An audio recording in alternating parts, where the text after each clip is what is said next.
এই সভাটাকে একটা প্রস্তাব দিতেছে যে ধর্ম মন্ত্রণালয় থেকে যে বই ছাপা হয়েছে এটা ব্যান করা এবং এই ফতোয়াদাতা যারা সরকারের পেটে কৃমি ঢুকে গেছে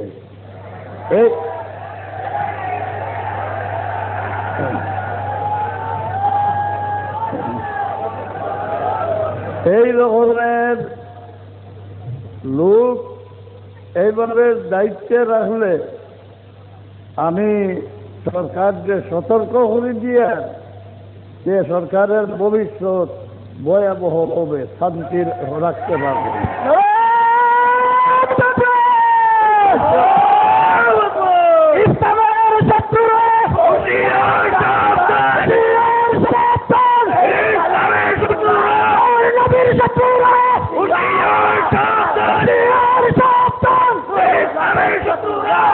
এই রকমের লোকরে পদত্যাগী সরাই দেওয়া দরকার কিনা? তাড়াতাড়ি এরকম মানুষকে পদত্যাগী সরাই দেওয়া এটা বাংলা গভর্নমেন্টের কর্তব্য, নতুবা ওনার ফলাফলটা বড় খারাপ হবে।